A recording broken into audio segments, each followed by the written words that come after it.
So, namaste. Welcome to Satsang today.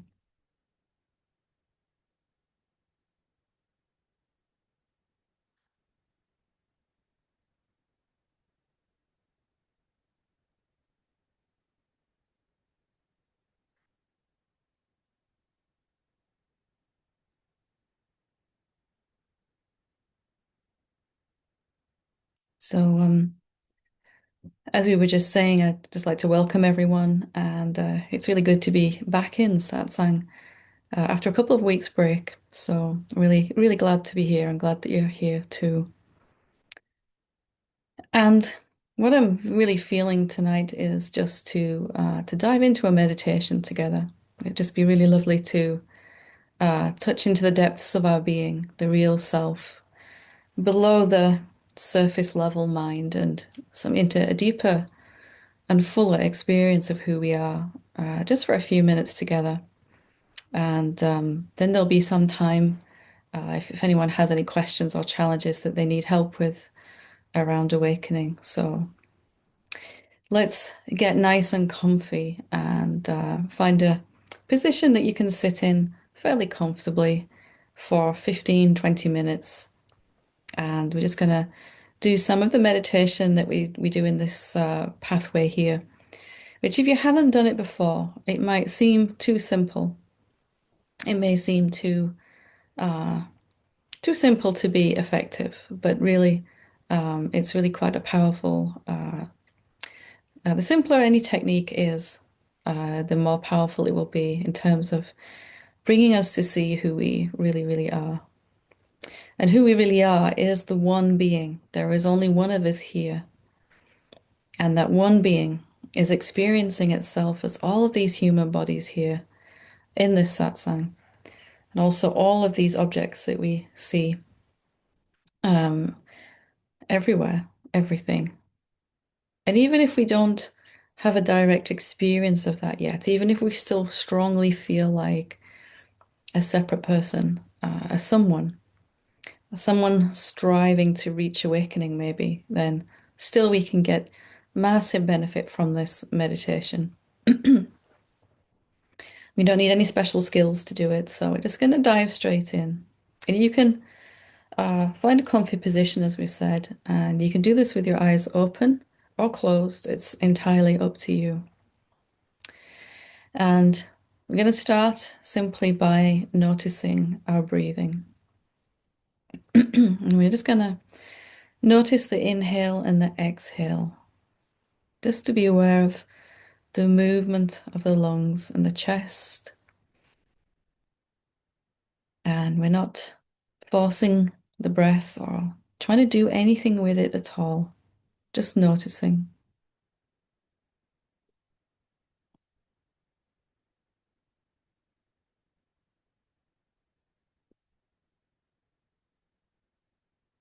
And noticing the inhale and the exhale, giving yourself permission to be here with us right now. If we're gonna be here for satsang, let's really be here. Let's really show up for this.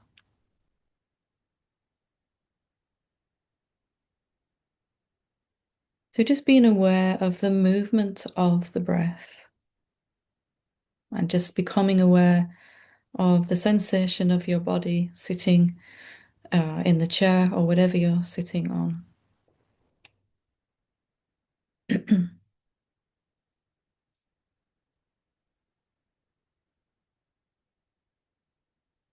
all we're going to do is to bring attention to the awareness a little bit more than what we're aware of. So if we're aware of our breathing, we can simply bring awareness to look at itself, noticing there's awareness watching the breathing. Awareness is here.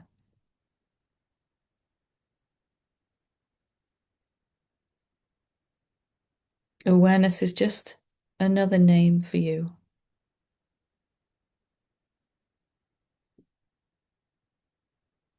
You're aware of these words aware of sense perception, aware of sounds in your environment, aware of your body.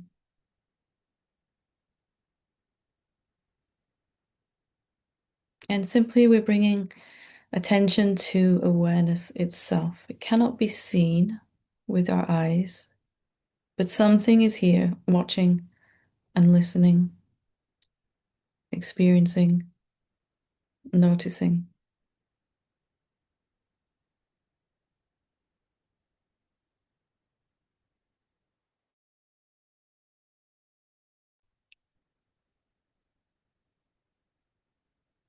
So all we're doing in the meditation is simply to bring attention back to that which is watching, the awareness itself.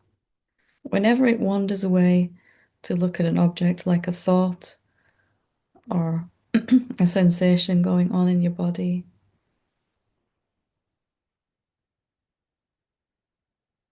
or if any emotion arises, we just simply notice that awareness will go to look at that thought, that emotion, that sensation. We'll be interested in it.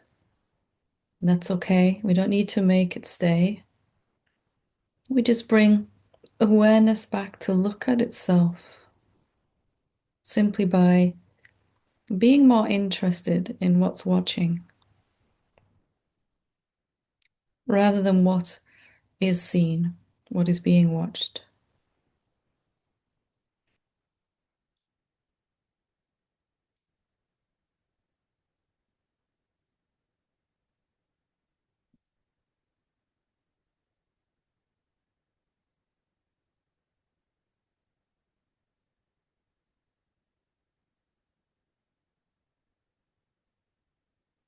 We're just noticing awareness is here right now. Sometimes awareness watches a thought or a memory or an experience. And now simply it's becoming more interested in itself than what it's watching.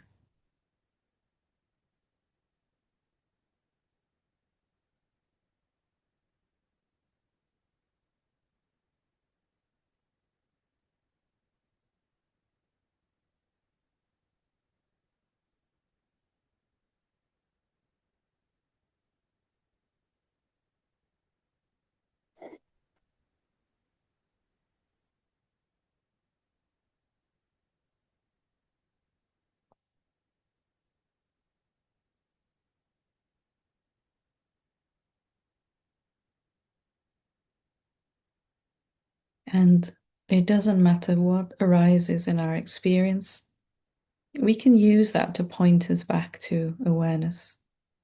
Even if we feel some restlessness, some pain, some sadness, some bliss, some boredom, or even confusion arising. All of these are noticed by awareness. Awareness is what you are.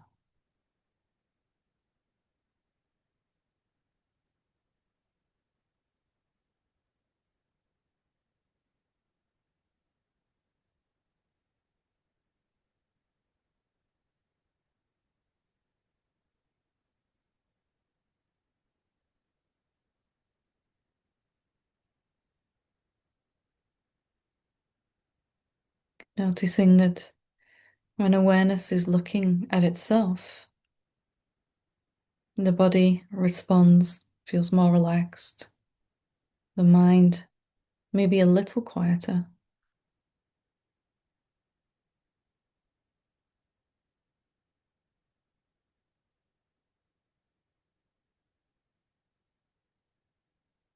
Just the simple recognition that awareness is here right now.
Anytime that you find yourself lost, just bringing attention back to awareness itself, awareness that's hearing these words, awareness that knows the body,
awareness likes to jump around and look at different objects, thoughts, emotions, sensations.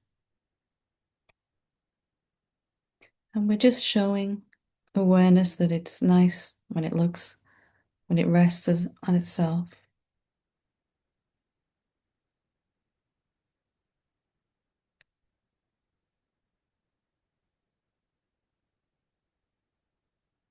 And we're not fighting with anything, not trying to get rid of anything, certainly not trying to achieve anything here.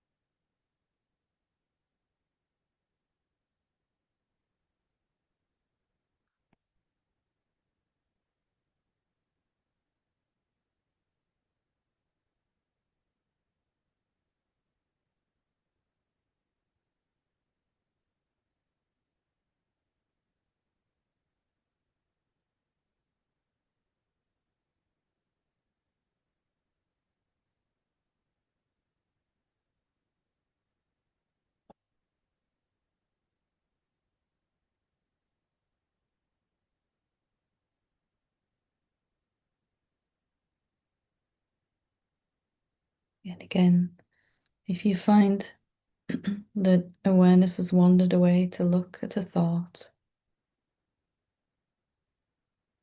just simply bringing it back to notice awareness.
Just awareness recognizing itself, becoming more interested in itself than what it sees.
And so, in a few moments, we will bring the meditation to a close.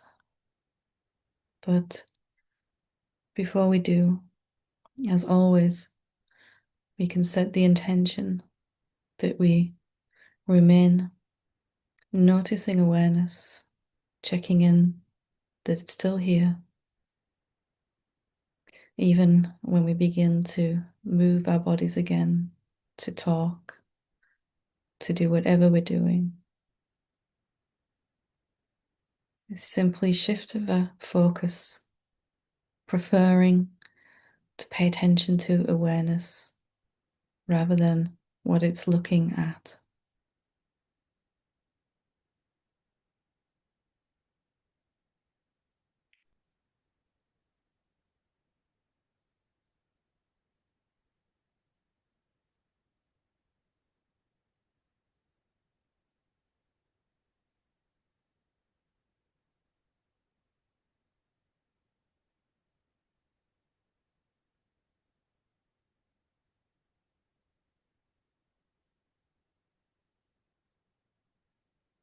And so, whenever you feel ready, you can open your eyes if you want to, and you can have a stretch, have a move around,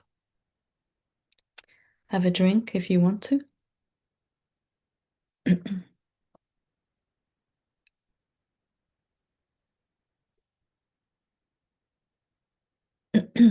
I hope that you enjoyed the meditation. It's a very simple meditation, as I was saying before, and it's simply bringing attention or awareness, same thing really, from what we're looking at to what is looking.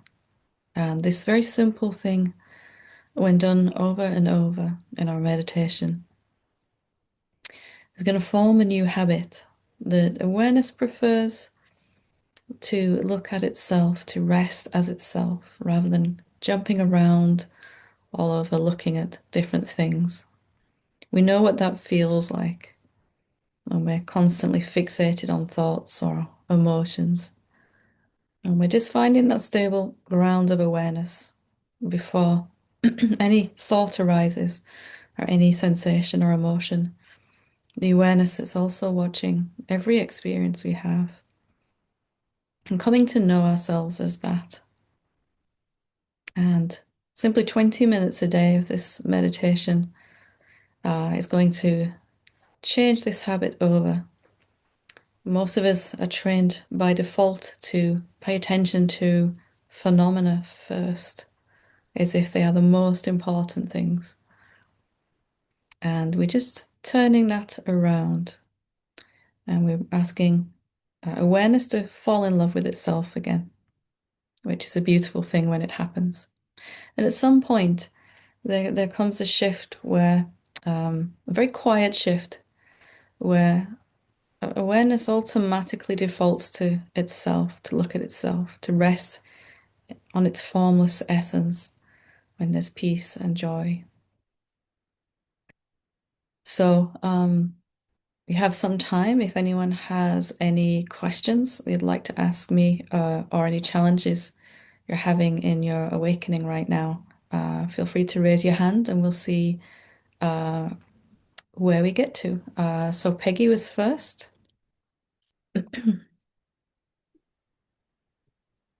So, hi, Helen. Hi, Can you love. hear me? I can, yeah. Um, I really want to thank you so much for your teachings and for your being and for being a teacher for us. I've been on the awakening, the Center for Awakening classes you're doing, and it's been very profound. It's for me. It's just like I know you're teaching the meditation, contemplation, your practices, and I mean, I don't know what I thought it was going to be, but it's really profound, and I I deeply don't appreciate. have I don't have many tricks or tools, just a few. Yeah, but they And they're work. Yeah. yeah, they work. Um, and the other thing I wanted to ask for is I want to ask for your prayers and blessing, and for prayers from anybody else who prays. I'm having surgery on Monday. Um, that should go really well. It's for an early stage breast cancer. And I've been all over the map. I mean, different emotions are arising and I can be seized with fear. And then today I experience just this deep, uh, a lot of equanimity Hmm. Yeah. today.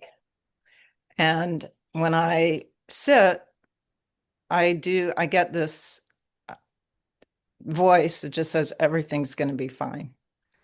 So that's what I'm hearing. And it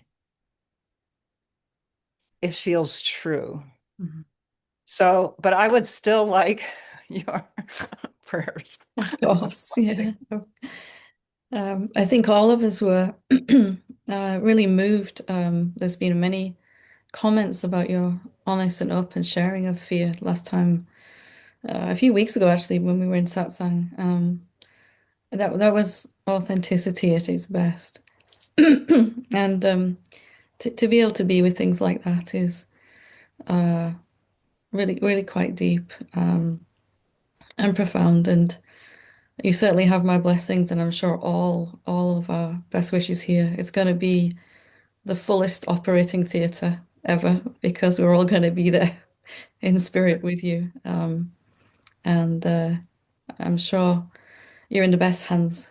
So I know that these emotions are going to come and come to the surface. And it's wonderful that it's happening at a time where you're in a place where you can just let them come and not suppressing them. It's just quite beautiful in that way.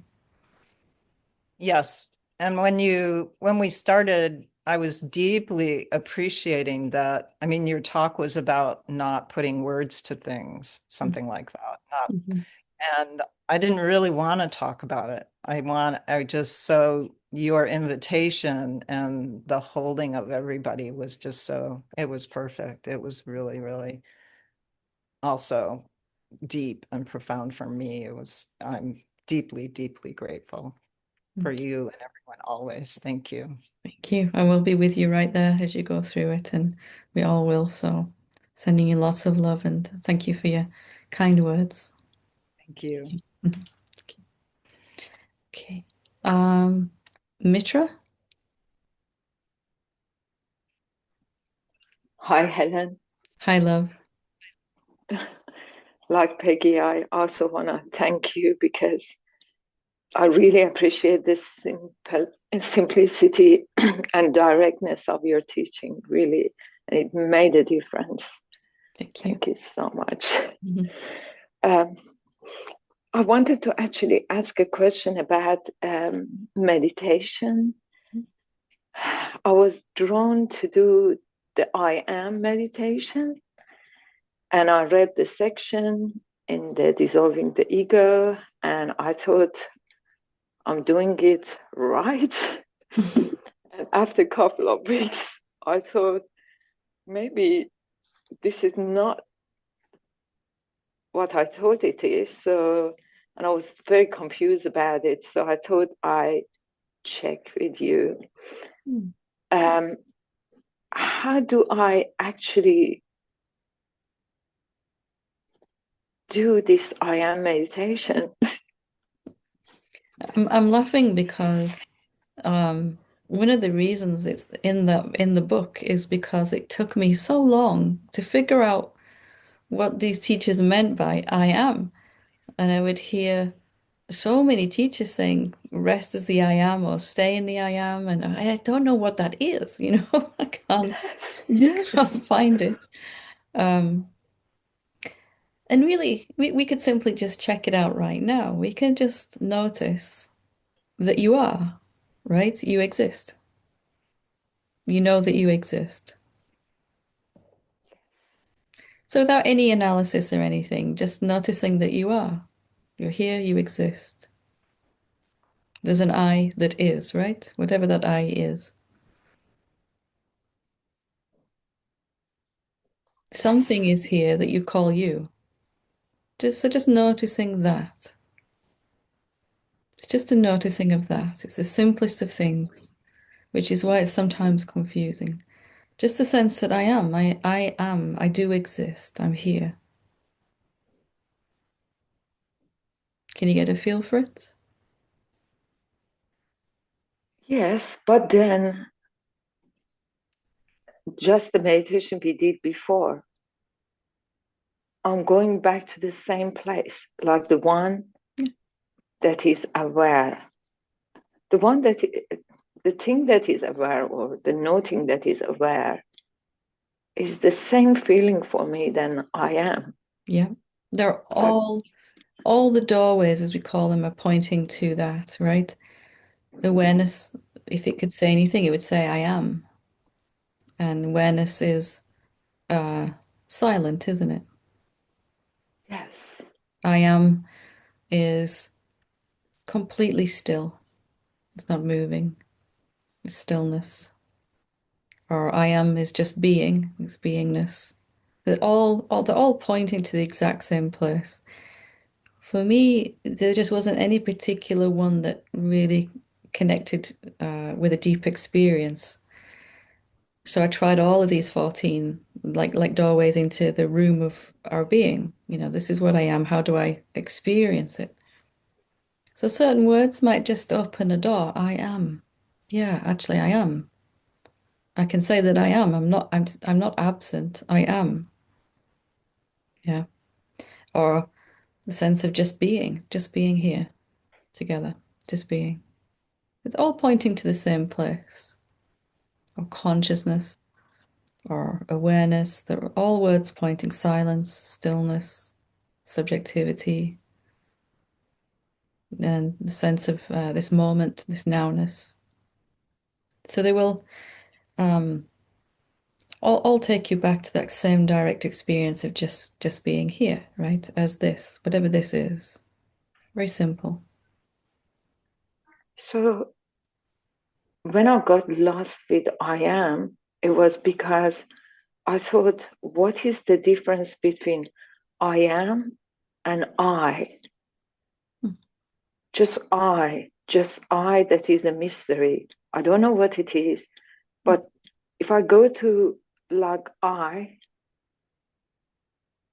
to me, it's the same place than I am. Is that okay to go there? Perfect. Yeah. The I that is, right? The I that says I am. Yeah, Yeah.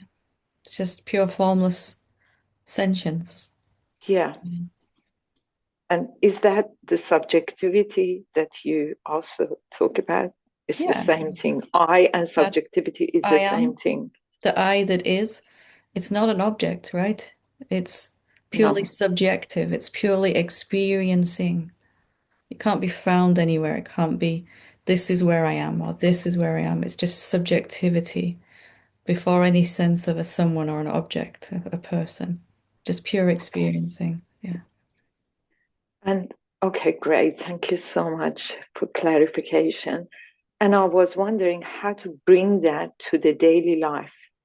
Like, for example, right now, as I'm speaking with you, in my normal way, I totally somehow, I don't know if energy is the right word, Mhm. but somehow attention and everything goes towards the screen, towards you and what you're saying. But if I want to keep in touch with that I amness or I can also, that was another question I have because I want to bring this to my daily life. So I can right now, rather than just get absorbed all the way that out there, I can somehow remain here. I don't know if I'm doing it right, Yeah. but also look at you there, something Well, like that. your physical eyes are looking at the screen and your ears are listening to these words. But where your attention is always optional. So you can be listening and seeing with your physical senses, and still just here, not doing anything with what's happening, not doing anything with these words, not doing anything with what you're seeing, right? Just here with it, just like that. Sorry, say that again. I'm a bit confused about how to remain here and talk to you. Okay, we'll try a different way. Let's say the I amness, the I, is it confused?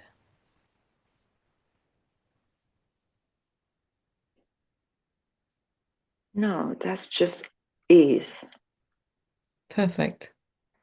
And so even when you say I'm talking to you, is that you talking to me, or is that the bodies talk? Are these two bodies talking here?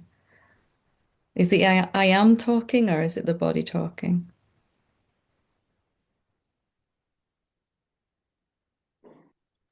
Does I am have a mouth and ears and eyes? No, So, it's just aware of all that.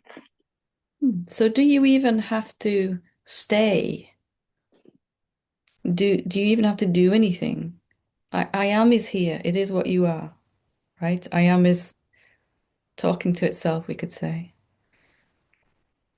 Experiencing itself through these two bodies, but it's not actually talking, is it really? It's before it's before I am talking, I am walking, I am confused, I have clarity now, you know. All of that is later. It's the mind and the body that we're talking about, right? I am Mhm. tired, I am hungry, I'm confused, I'm restless, whatever. I'm hot, I'm cold. None of that has to do with you, right? That's all going on in the body and mind. What's happening to you?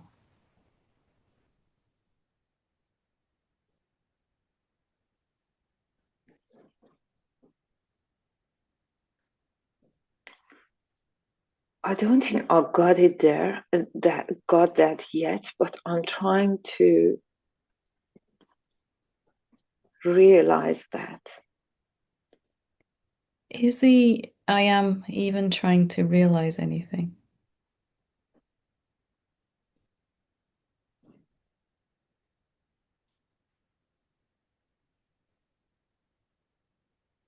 The I that I am, it just is. That's it. Stay right there. Come back there as often as you can. I just am. I just am.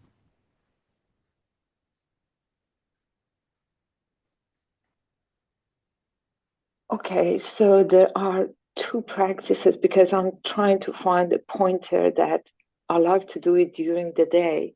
So I can stop whenever I remember and momentarily, like within a second, I just notice that I'm just am. Yeah, That's one way. yeah. But I was thinking about while I'm doing activities to keep the proportion of my also attention with this I. I Yeah, was it was trying to find a way. it was the same for me. So during those moments, it would be a sense that I'm cooking dinner, I'm chopping vegetables, and I just Mhm. stop it just for a microsecond and go, I'm not chopping. I just am. Like the hand is chopping, you know? Okay. Or if I think I'm arguing with someone, losing or winning, it's just like, actually, that's the body doing that, right? I just am. Or if I think I'm going to work or going to bed or eating, you just have a little moment and go, it's not actually happening to me. I just am still, even while the body's moving around and doing its thing. So this momentarily, like doing it for a second, Yeah. is also as effective as keeping it there, resting in there for a period of time, let's say a couple of minutes. You can't really keep attention on the I am anyway. It will move to what the body's doing. like we in meditation, just before we opened it up for questions, attention wanders away, right? Oh, I look at this thought or whatever. And that's normal and natural. But every now and again, just these little check-in moments became more important for me, as well as the meditation I was doing every day, the 20 minutes. It just started to happen by itself. Like, I think I'm running late for something. I'm going to be late, and there was a lot of stress in the body. And actually, no, wait, I just am actually. It was started to happen by itself, like it is for you. Okay, so I'm just gonna stick to the momentarily thing Yeah, and just practice. just do it when it feels good, right? Just Yeah. just not making a job out of it like right now I'm going to notice 100 times a day. Yes. Yes. That's what I tend to do. Okay. Thank you Thank you, so Helen. much, Ellen. Thank you. Lots of love. Lots Thank of you. love. Thank you. We got to Mark. Hi, Helen. Hi. First of all, I just want to say thank you as well. I've been following you for a long time, and I really appreciate your talks. Like I'll just go on walks and listen to them or do whatever. So my question is about effort. I feel like in my experiences of recognition, I do feel like there's like a shift of attention of sorts, and but I know that like and obviously it's harder to recognize this like when I'm not, in awareness or whatever, but I know that we're not choosers, like we're not the chooser of whatever action we're doing. So I'm just wondering like how would you describe effort in the context of it? For me, efforting was like seeking. There was a lot of trying, it felt like, to kind of a lot of energy expended trying to achieve something, trying to get somewhere. And that was always, the seeking was always focused in some future moment. If I get to this place, then I'll get to awareness or whatever, then I'll be free. And that which is efforting, it is a movement in itself, right? It can't kind of rest, it can't stop. For a long time, we identify with that. I just need to make that stop. I just need to stop. I remember saying that so many times. But gradually, there was just more recognition that I'm watching that. I'm watching that. Like it's like have you ever seen a hamster running a wheel? It just goes around and round and gets nowhere. There's something like that inside of us all, right? Trying to make this awakening happen or something. But when that efforting keeps efforting and nothing seems to get achieved, there's less impetus to identify with that, right? The consciousness, the awareness is starting to recognize I'm watching even that efforting, that struggle. And even when it feels successful, sometimes that efforting, we have a glimpse of who we are, and then later we seem to lose it again, and all of that. Still, the thing that is watching that efforting is completely stable already. Can you get a sense of it? And there's just less and less interest in trying to even stop the efforting. It's just like maybe it'll just spin its wheels for as long as it does. But if I bring my attention to what is here now, watching, aware of that efforting, that struggle, it doesn't need to make anything happen, right? It's just here in its simplicity. Okay, yeah, thank you. It's weird because it feels so self-evident when like I'm having the recognition, but like when I get like you said, like when you get lost in the whatever it is, like those thoughts that just run on and like are hard to notice, it's like you don't realize that what you're doing is actually like kind of preventing you and it's so yeah, but thank you. But when awareness is lost in thoughts, right? And maybe hours or even days go by before you realize that I've done it again. Even in those moments, as soon as you recognize that awareness was still here looking at thoughts, it was still the same awareness looking at the thoughts. as sometimes it looks at itself, turns around to look at itself. And from the awareness itself, does it matter whether it's looking at thoughts or looking at itself? Right. No. When awareness is looking at thoughts, the body feels more contracted and tight, and there might be some negative emotion. When awareness is looking at itself, the body is more relaxed and open. But in the recognition that the awareness itself is always the same, you start to feel that relaxation and peace even when you're lost in thoughts. It's actually possible to be um, really peaceful, even blissful, while you're lost in thoughts because you, the awareness, are exactly the same no matter what you're looking at. There's a stability there, right? Somewhere to kind of plant your flag. This is awareness that is unchanging. Do you, as awareness, even have to get to a point where you're always looking at yourself? Is that something awareness is trying to do? It's a big question, I know, but Right. I guess with the questions, like I mean, I know the answer. It's just like, um, it's different to say no to that type of question than to actually experience that of what you're saying, which is, like, I don't know if that makes sense, but should no, we do I it? do. Should we do it Right. together now? Should we dive Okay. in? Yeah. Like, you know me, I'm always Yeah, up sure. for it right now. So, Yeah. so can you just check in with awareness now? Awareness that's listening to these words, awareness of your body, that which is aware of your body. Is it trying to achieve anything? No. Does it need to always look at itself even?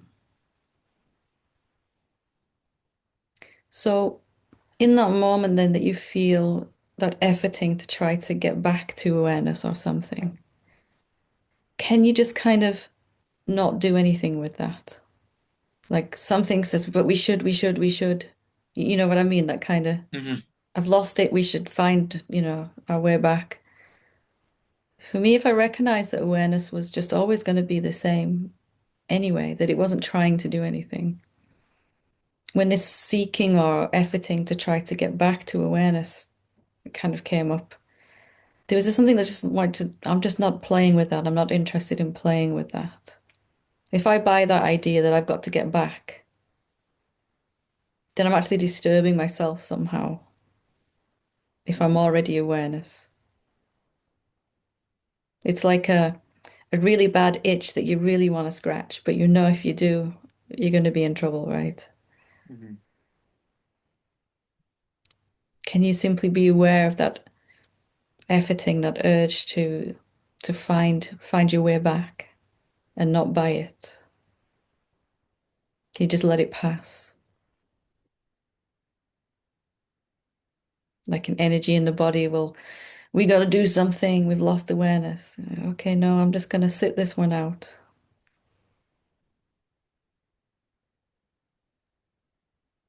Paradoxically, by not trying to get back to awareness, it just is always here, noticeable as Hmm. here. Yeah. Did it feel more available that way? Yeah. It really, it's just whenever I mean, I like to think of it as kind of like the moment, and that's when Yeah. it helps me get to that, like, Hmm. just realizing like whatever is happening, like that, like the moment is always like present.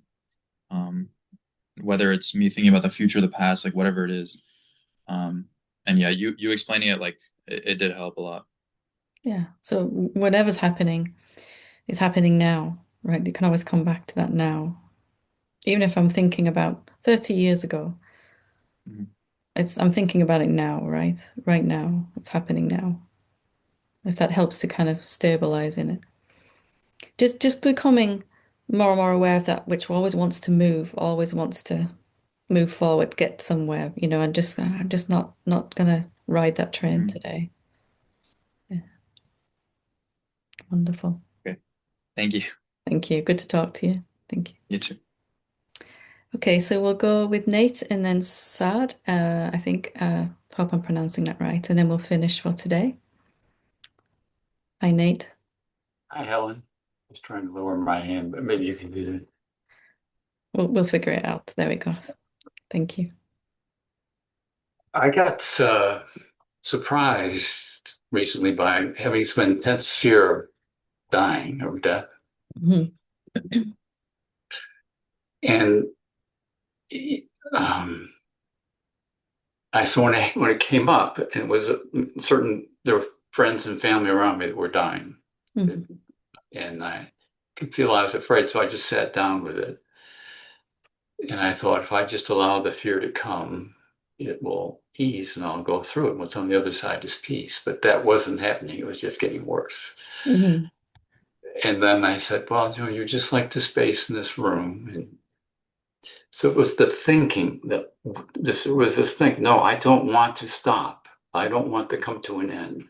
Mhm. And I could say, that's just a thin layer of thinking. Why is that bothering you? You know, you're the space in the room, and so the wall and the ceiling falls away, nothing changes. But didn't work. It just said, yeah, you're just trying to trick me. But for the next few days, I was exquisitely aware of all the little maneuvers the separate self makes Mhm. to reify itself. Yeah. That was like the blessing of the intensity of the fear was, oh, you put that spoon in the wrong place. It was just like every minute or two, there would be a comment that had a little valence to it of, I'm not safe. If you didn't get this quite right, this person is going to be disappointed if you don't do that. Well, okay, I'll do it differently. Then I'll be safe. So all of this, and behind that is this belief that there is something that could be harmed, could be saved. So I had this thought, well, it's if I get to this point where I'm really looking at death and I want to be able to handle this with as best as possible, Mhm. the way to do that is to see all these. It's not to wait to the last moment and remind yourself, well, after all, you're the space. It's to be softening this belief every day, every minute, as it turns out. When I see that I could be harmed by this person not liking me, but I could be safe if I do. So that incessant, and it just kind of sickened me. It's like, oh God, I would love to just stop putting all this energy into this non-entity. You know, when intense fear came for me, there was something like you described, this inability to do anything about it at all. I tried every trick I had to try and wriggle out of it, and Yeah. but what I did find was something that was able to just be with it, as intense as it was. And Yes. exactly what you said afterwards, there was this um, clarity, maybe, of That clarity, awareness. some greater distance between myself and this thing that I thought I was, that's this tangled ball of energy and thoughts that is just desperately trying to um, avoid something, right? Or get to something constantly that we were just talking about before. It's always emotion. It's always trying to do something, right? If I do this, I'll be safer, I'll be better, I'll be more Yes. worthy and more liked and all of that stuff. And That's a little sense of desperation. yeah, total desperation and panic. But it occurred to me that if I can see it, I'm not lost in it, right? We all thought we were that tangled ball of energy. And suddenly we're kind of hyper aware of its um, insistence on arguing with what is constantly. And if I'm looking at it, if I'm suddenly able to see it moving and doing its thing, whereas before I was seemingly lost in it, right? I was thinking it was me. this sense of just having a little gap began to open up, just a little gap, tiny one at first, where I was able to just kind of watch it more and more. As that happened, I began to realize it can't be me. It's not even that I needed to stop then. I might have compassion and love for it. I wish it could rest and actually be at peace because it's always in argument with reality, isn't it? Somehow, in argument with ourselves. But if you can see it, can you be it? If you're looking at that tangled mess, is it you? No. And that's a huge thing to realize, right? Sometimes it might still feel like us when it's front and center and all of that, the egoic mind or whatever, the sense of a separate self. But that gap is just going to get wider and wider for you now. I had a little glimpse through the curtain, right? And maybe instead of wanting it to go away or stop, which is a natural, would you just be quiet? Would you just stop? Maybe just asking, do I actually need it to stop? Do I actually need to get away from it? It's just a softer way, right? Yeah. Because the assumption is that you are the one, you're seeing your own stuff going on and you need it to stop so you can be at peace. I can see that trying to get it to stop is not really addressing the root cause or Yeah. the What belief if, on yeah, what if it's agitated because we think that is what we are? And as we it. begin to see that's not me, somehow it kind of finds its own, it kind of dissolves into a much more fluid thing that's actually useful, helpful. Yeah. So it seemed as I was doing some of that, that another source of fear arose, and it was, I am this, but it's a feeling, I'm speaking it now, but this Mm. vast, infinite, loving, eternal power. And that was also to release myself into that completely was I turned away. I was afraid to do it because I was afraid of just being lost forever. I lost count of how many times I seemed to get to that edge and turned back.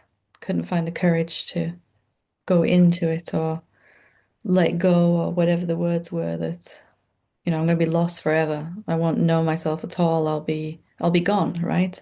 In some in some way, just as scary as physical death because I won't be me anymore. I think that's the only death I've ever been afraid of, that cessation of this Exactly. Yeah. idea of me. But again, it's my role really to challenge that and say, is that true? I got to this edge and then back seemingly again and again, and there was more shame every time when I turned away, more shame. Why can't I just do this? Why can't I let go? And after I don't know how many times this thought arose that maybe I don't have to. Maybe I am that infinite thing. The thing that's terrified is something arising inside me, not actually me, something I'm aware of. The reason we can't let go in that moment is because we're not actually the one that has to let go. In fact, nothing has to let go. But I could see that nothing needed to let go. And actually, during retreat, you and I sort of had this conversation. Like, I understood there is no cliff to Yeah. jump off of. And so I would say that, you're at the top of the cliff, you're at the bottom of the cliff, you're all around the cliff. You are that which you are afraid of being. It's already Mhm. a fact. And that's why this can now come up and this is terrified inside us can now actually arise because whether we realize it or not, our identity is shifting to living as that infinite. Yeah. And for this thing to finally be at peace, it just needs to kind of be seen without judgment, just to be seen. And we can do that. We cannot judge it when it arises, that which feels whatever it's feeling. We can now see it without judgment when we realize it's not really who we are. It thinks it's real. It thinks it's going to die. It thinks it's going to get absorbed into this vast infinite whatever. But you know that's not really what's going to happen. Nothing's going to happen to it at all. If the vast infinite formless consciousness was going to swallow up this separate sense of self, it would have done it eons ago, right?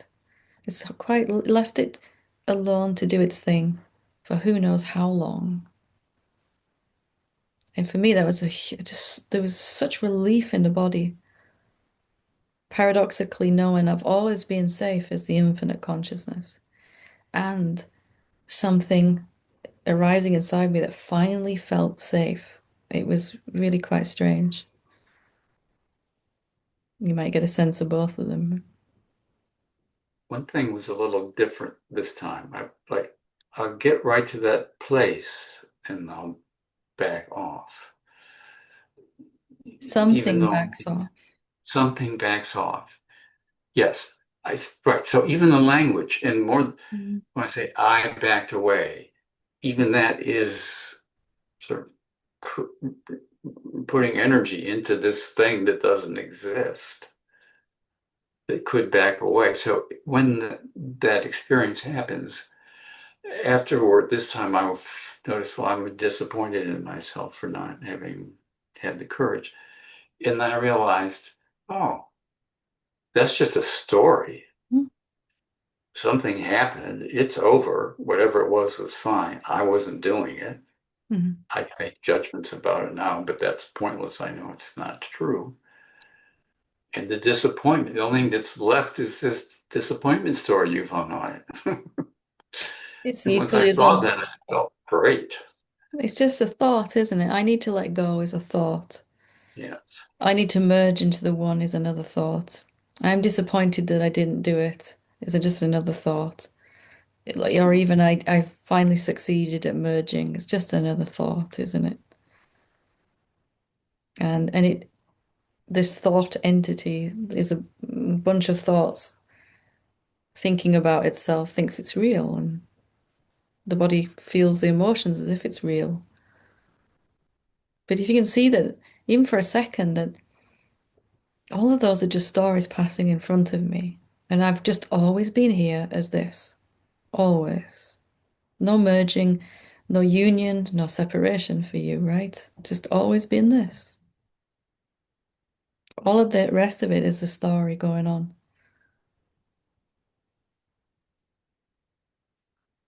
When this was happening, I asked myself, how do I know this is fear?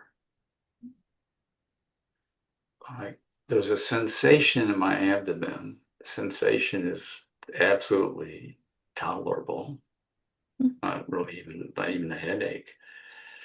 And it seems like sometimes that sensation, I'll call it fear, sometimes I'll call it shame, sometimes I'll call it guilt, Sometimes depending hunger, on hunger. sensation in the Yeah, I belly. can't Yeah. tell in the beginning. So Mm. it depends on the story I put on it.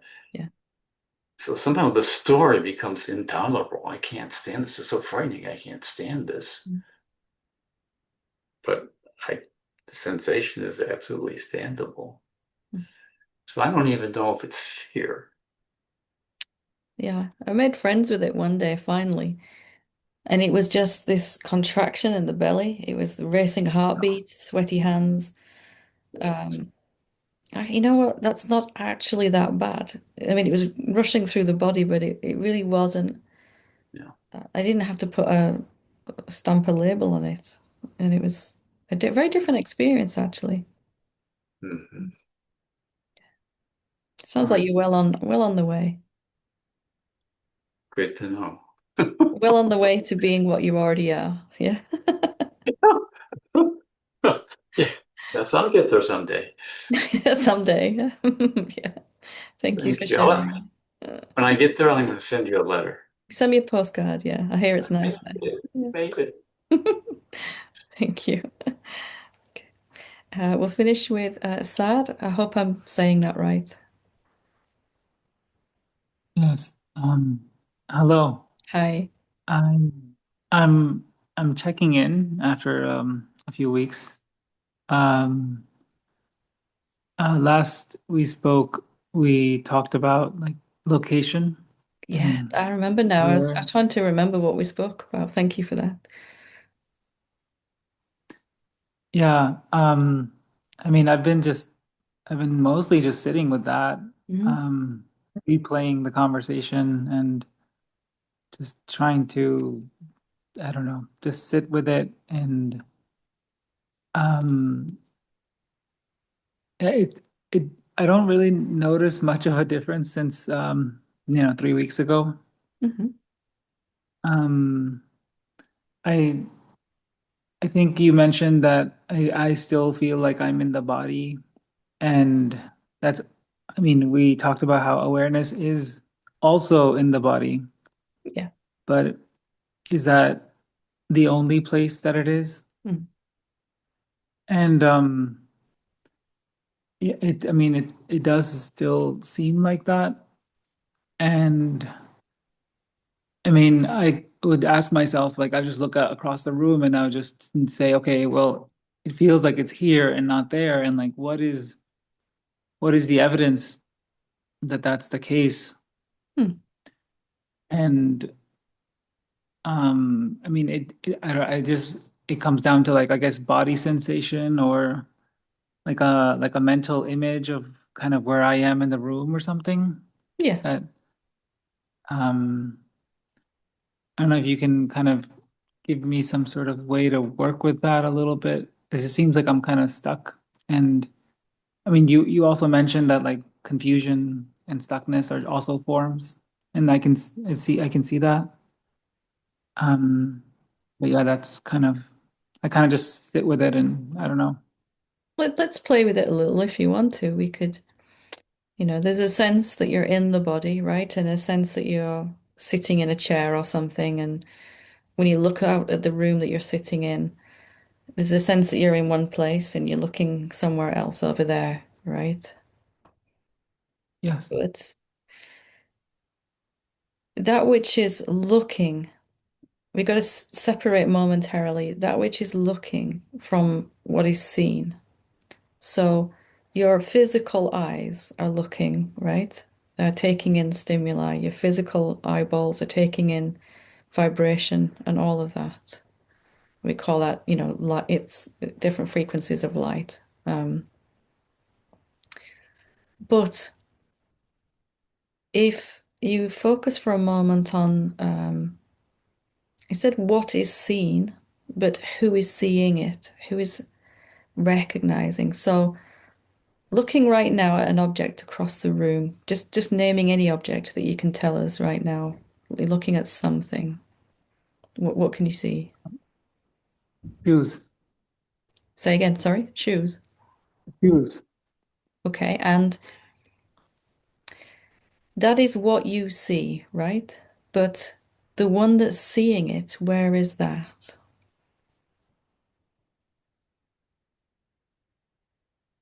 I don't know.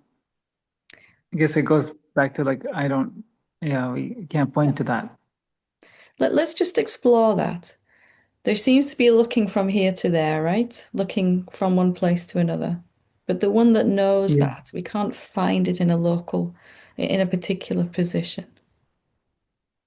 So, how do you know that you're over here and not where you're looking at, what you're looking at? Can you really be sure of that? This sense that I'm here in this place. It starts to get a little looser when we look like this.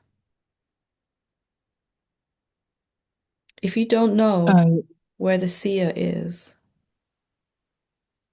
can you really say, I'm sitting in this chair only looking over there with 100% certainty?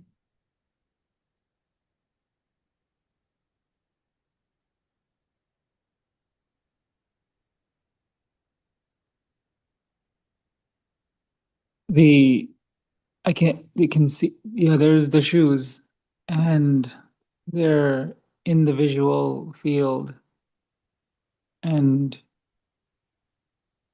where the visual field, I guess, yeah, we can say the eyes are looking, and but where is this visual field like finally being seen or being, yeah, well, who is seeing it?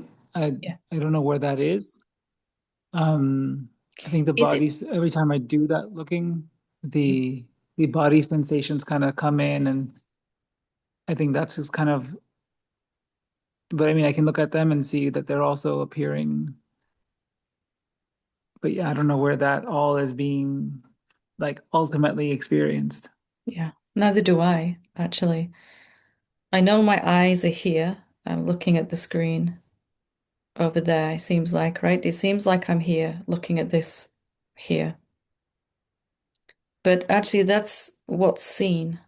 But the one that's seeing it, when I look for the one that's seeing, or even the one that's hearing these words come out of my mouth, I can't find it in any particular place. It's not an object.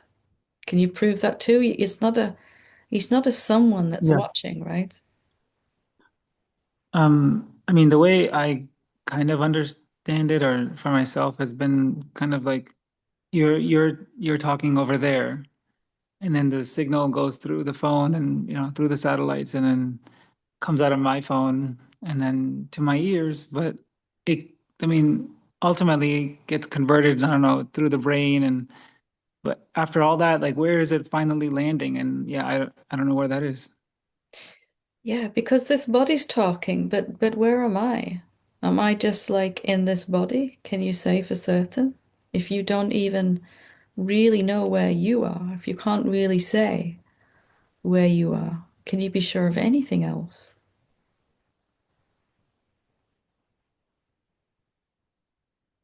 And I say that because the idea is that you're in whichever place you're in, and I'm in whichever place I'm in. But if we look and see that I have the same experience as you, that I can't find myself. I am here, that much is certain. I know I exist, but I don't exist as an object or as someone. I can't be a shape. I am shapeless. So I can't really say with certainty, with honesty anymore, that I'm definitely here and you're definitely there. That idea began to break down in this seeing that I don't really know where I am. Can you And be? Sorry, go ahead. oh no, I agree. I don't really know where I am. Um, and I guess the description of like this, the way you describe it is exactly how it is experienced, somewhere similarly experienced here. And then I've heard that they say like that I am is the same between, or even though the qualities are the same, how do we know it's the same? Do we know that for certain? Just like we don't, Yeah. because we don't know where we are, or is Well, that a let's have guess, a or look. how does it? Yeah, let's have a look at it. If you don't know where you are, but you can prove that you exist, you can prove that you know you exist, right? That much is clear for you right now. And if we look at if you're an object, you said that you weren't an object, right? You weren't a thing. Is that right? Right. That which is experiencing, I don't know if it might be an object somewhere, but I can't, with what I have available, can't know it. You can't know yourself as an object. You know that you're here. So Yeah. that much we agree upon, which is great. So the next step then is, are you something that can stop, like come to an edge? Are you, um, because if we want to prove that you and I are one being, then we're going to have to realize somehow that at some place, the mind imagines that some place in between this body and your being stops and mine starts, right? Hmm. But if we look at what we are, I can't prove that at all. In fact, I can prove two things. First of all, I don't know where I am. And secondly, that I'm not an object, not as someone. The body is an object, but not me. And if I'm formless and not an object, can I actually stop anywhere? Can you stop anywhere? What would cause you to stop? Can we put you in a box as formless whatever you are? If I can't point to myself, then there's no edge. There's no edge. That's findable. Yeah, no edge that's findable. Is there an edge even possible? We're really close here. Do you want to just go a little deeper? Yes. No edge that's findable, but is it even possible for you to have an edge? The body, right? The body has an edge, it has a size, but you, can you have an edge, a place where you stop? I at this point, I can't find one. The thought says that there still might be one, just not knowable to me. That's a good thought to investigate now, right? Um, can you, something that is not a shape, have an edge? And when I Um, sat with that thought, that question, something began to become clear. Sorry, you were going to say something. oh, I mean, I was gonna say the doubt that comes up when I investigate that is I can't with what's available find an edge, but might not that might not mean that there isn't one. Mhm. But based on what's given, yeah, there's no edge. Let's just ask this question then. Does an object have an edge, a boundary? Yes. Yes, that's it. Yep, a size and a shape, right? Every object has a size and a shape and a duration, an edge. Hmm. Does that which is not an object, can that have an edge?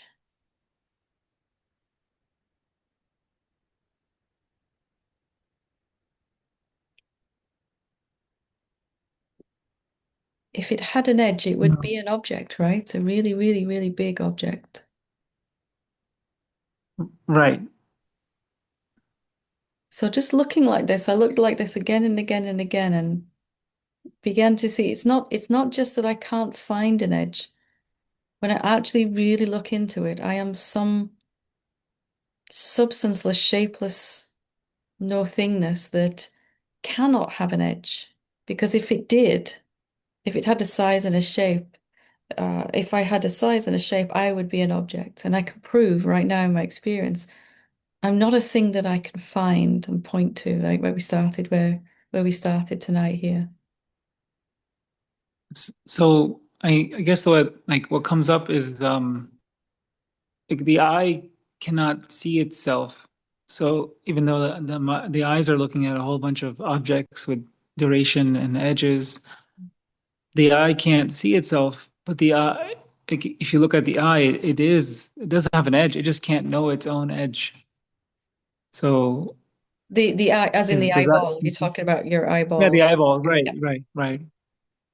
And So the yeah, can you see yourself in the same way? Can you see, no, no, you can see yourself in a way, not with your eyes, right? You're not a visible thing, but you can know that you exist and that you're formless and edgeless. That much you can know, right? You can check in again with me now and experience that, right? right. It's a kind of I can seeing. experience that I am. Yeah, Yeah. it is a kind of seeing. It's a seeing and knowing without eyes, eyeballs, but Mhm. there is a seeing of your own formlessness, a recognition of your own edgelessness. Yeah. And as that Yes. becomes clearer, and you look and look again like this is the only thing I did is just kept looking and looking. What does it mean then if I can't have an edge? What does that mean? Where am I? And if I'm not a shape, I must be that in which all shapes appear, all shapes kind of appear inside me. And that it just slowly, gradually, every time I looked, became clearer that I must be right where you're talking. I must be right there. And that at first felt like um, there was some doubt, right? Of course. But as I looked and looked and looked, it just became clearer and clearer. I don't exist as an object. I'm not present as an object. I'm not absent either because I know I exist. And I know I exist as that which has no shape, no substance. So just if there's something really important in what we said here between us today, then staying with that for a few more days, right? What does it Yeah. mean? Good question to sit with. What does it mean if you can't have an edge or a boundary? If you're not a shape, what does that mean? Where are you then? As I really looked at that, I found that I must be omnipresent. And it wasn't obvious at first. I had to kind of really sit with this question. But there was something really burning to know it, right? I can hear it in your voice too. Hmm. Yeah, Okay. I'll continue to sit with it. wonderful. You're doing great. Yeah. There's always going to be a little resistance to looking at this because we've been taught for so long that we're an object, that even when we see our formlessness, we still give it the same qualities as an object, right? It must end somewhere. It must be, all of that. So uh, just keeping on pushing through and looking at it anyway. Will do. Thank Thank you. you. Thank you. Wonderful.